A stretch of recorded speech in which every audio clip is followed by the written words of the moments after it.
the one, the only, Ben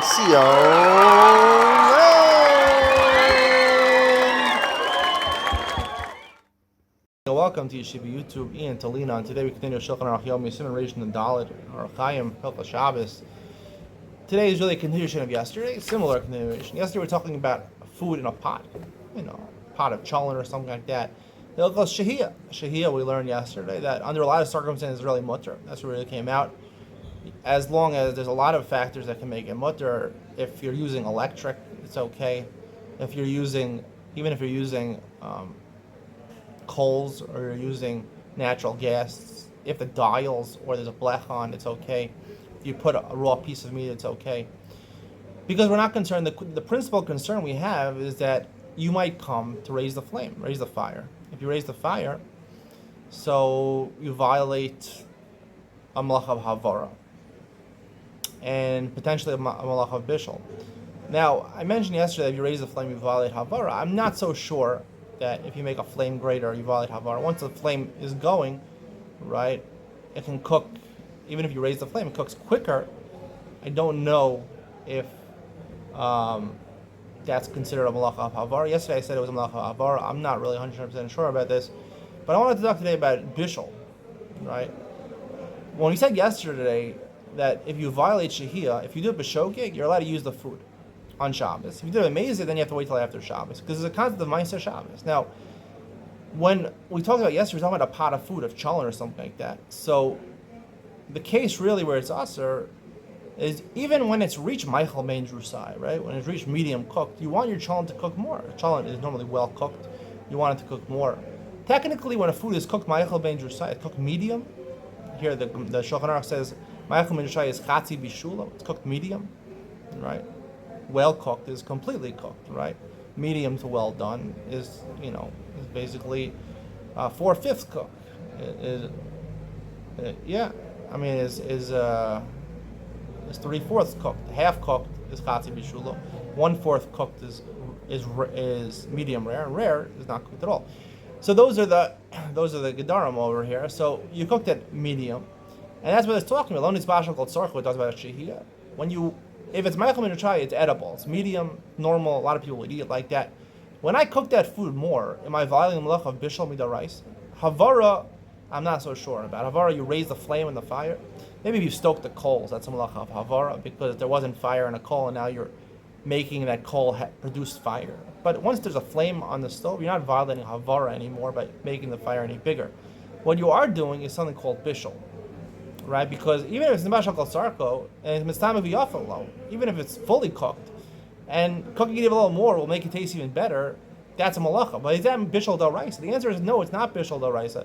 Bishul d'oraisa is changing something from inedible to edible. So take something that's edible and to make it taste a little better, that's not a malacha of bishul mid'oraisa, because you're not improving the food. It's a shina. It has to be something malach machshavas, something you're doing that you're occupied with, that you want to produce food that's edible on Shabbos. That to make it taste a little better, that's not bishul mid'oraisa. That's bishul mid'rabbanan. And therefore, when it comes to shehiyah,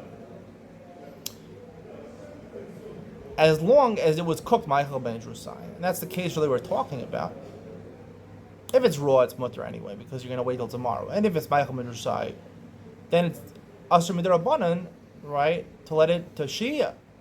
But that's only cooking a little more. So the only violation is bishul mid'rabbanan. Bishul mid'rabbanan, therefore, since it's d'rabbanan, Ma'aser Shabbos is doing malacha d'oraisa. So therefore, we make a knas, or the Torah makes a knas. The Malchokos and Malchokos Baba Kama, other Masechtas, is Ma'aser Shabbos. According to the main opinion, it's d'oraisa, but it's only a prohibition if you violate malacha d'oraisa. It's only d'oraisa if you violate malacha d'oraisa. Malacha d'rabbanan, it's only d'rabbanan. So therefore, the Rabbanan weren't by shogeg, or you didn't do something wrong. I once heard that there's no such thing as an issue with the Rabbanan b'shogeg. The Rabbanan weren't goes there when you do something b'shogeg. If ever you could eat it on Shabbos. Here we're talking about, it's not Reish and Dollar, we're talking about where it didn't reach Michael ben Drusai. You have put a piece of steak, all right? And it's raw. Now, everyone knows that you want to eat a piece of steak. You have to roast, you have to grill it, medium rare. That's the best way to eat it. So that's what we're talking about here. We're talking mostly in the simon about before it reached Michael ben Drusai. Michael ben Drusai half cooked is when it's edible for most people. People, once it's medium cooked, anything, once it's medium cooked, people will eat that food. It's called edible for people. A lot of people don't like medium rare food. My wife, most people when they go to a restaurant, they'll order a steak, they'll say well done, or they'll say medium well done. They ask the waiter, what should I do it? Well done. Now the waiter, I don't know why all waiters say this, because I have no clue about food. Obviously any ribeye steak, you're going to want to have medium rare, or else you're ruining the steak. But and the Torah knows about this, and that's what the Ramation and Dal is about. It's about that we're talking, you just put it on, and it's very easy to cook steaks. There was a problem in Siv Aleph, the Ramah Paskins, that any type of meat, whether it's lamb chops or ribeye steak, it doesn't make a difference. If it didn't reach Michael ben Josiah, you're already playing between rare and medium. You're trying to get the perfect medium rare. So then that's bishul, because when you change it from rare, no one likes to say rare, you change it to medium rare, you are changing it from inedible to edible, right? There's different stages of between medium rare and medium. So anywhere in that ballpark over there, you're doing Melacha D'Oraisa Bishul. Right? He talks about also by beans and things like that. They're not at Michael ben Yerusai, they're not edible yet. So the Ma'aseh Shabbos here is a Bishul D'Oraisa, because you're changing something, you're making it from inedible to edible, which is a Melacha D'Oraisa. And Ma'aseh Shabbos and D'Oraisa, we paskin, even B'shogeg, you're not allowed to eat it on Shabbos. And B'mezid, you have to wait till after Shabbos, and also Kadesh Yasu. And that's the distinction. Yesterday we were dealing with this is D'Rabbanan, where the food is already cooked. You're just enhancing it to make it better. That's Bishul D'Rabbanan. Here we're talking about Bishul D'Oraisa, or we're talking about Afiyah D'Oraisa. And therefore, Ma'aseh Shabbos D'Oraisa, and therefore, you can't, even B'shogeg, you can't eat it on Shabbos. Hope you enjoyed today's share. See you in the next one.